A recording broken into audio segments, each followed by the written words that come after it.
Pero makatatandaan po natin, maraming na kung saan ay mga kasalan na pagkat hindi po tunay at wala sa kanyang pagmamahalan. Isa po yan. Pangalawa, mamahal dahil po. Dahil minsan ang pagmamahal ay napapalitan natin ng galit at purot. Galit, ng pagmamahal. Hindi ng bulyan, hindi ng galit, hindi ng bumbugan, hindi ng papalipad ng parang flying saucer ang mga pinggan. Di ba, ang pag-ibig ninyo dalawa ay dinidiligan na katulad ng isang alamang bulaklak na patuloy na ining-ingatan. Kung hindi iingatan, mapupunta sa wala ang pinaghirapan na nanggaling sa puso na tunay na inyong pagmamahalan sa isang lalaki ay ulo ng iglesia na kung saan si Jesus ay ulo ng iglesia. Florian, naunawaan niyo sana ito na si Dominic ang ulo mo at ang ulo ng inyong tahanan.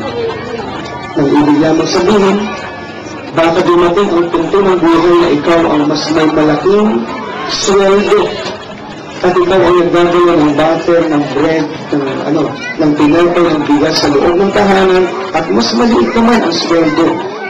Hindi doon ay hindi nasusukat doon para paunahan mo ang lalaki. Tunay ni Dominic na ano ba magiging dominant figure ka na kaysa sa kanya.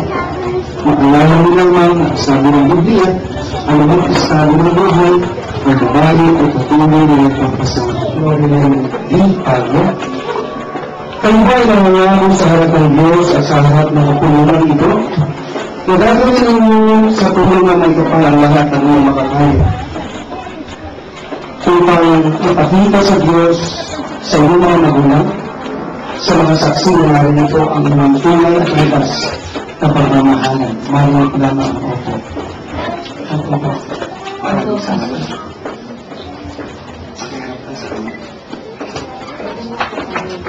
Ikaw, lalaki, Mr. Dominic S. Bayon,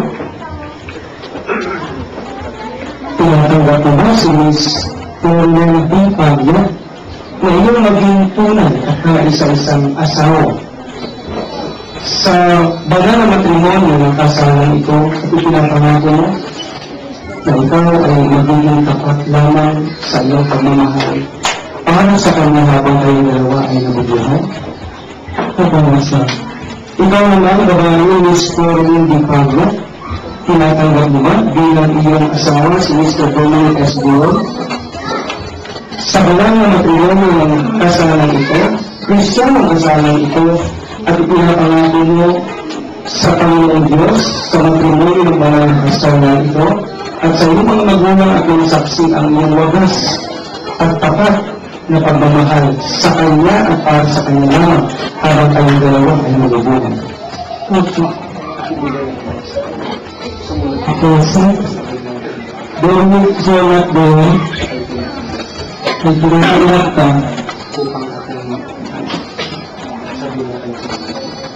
upang Corinne Paglia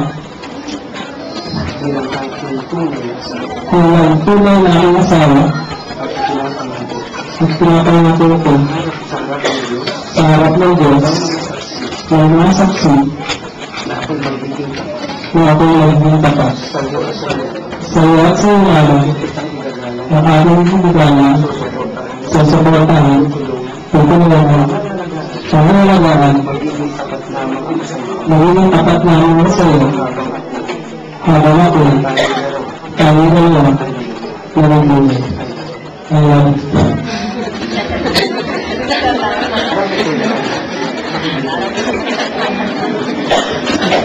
Corinne Paglia, at tinatanggap ka Dominic Bayon na maging tunay ng asawa at aking pinapangako sa harap ng Diyos ng aking mga magulang at ng mga saksi na aking ikay mamangkin habang ako'y nabubuhay. Ako'y magiging tapat sa iyo, susuportahan kita, ibigalang at mamahalin na wagas habang ako at tayong dalawa ay nabubuhay. I love you. Puri-puri ko po sa nagdikdik o nagdala ng singsing. Ang singsing po ay mapapansin po natin. Ang singsing po ay sabihin, Brother Dominic at Sister Florin, ang singsing ay walang dulo, walang hukuman. Ang ibig sabihin ay magpasawarang hanggan ang inyong pagmamahalan. At kung mapapansin niyo ang inyong sariling singsing, ganito.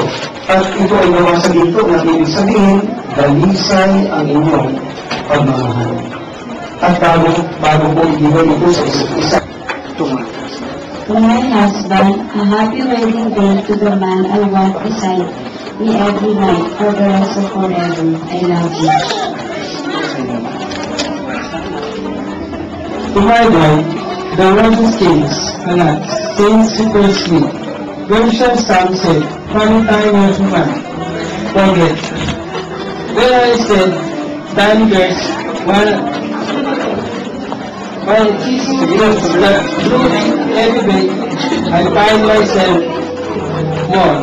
Thankful, I love you, I love you."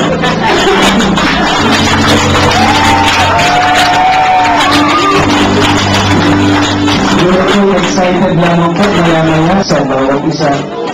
Kayo ay pagpalain ng Panginoon sa inyong pag-iisang bibig na kayo ay patuloy na pagpalain ng Panginoon sa inyong buhay.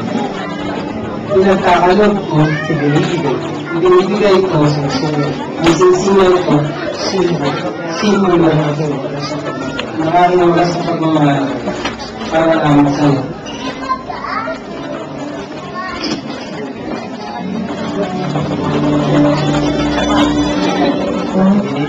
At ibinibigay ng aking tapat at wagas ng pagmamahal para sa inyo. Pagkakalingin at aras,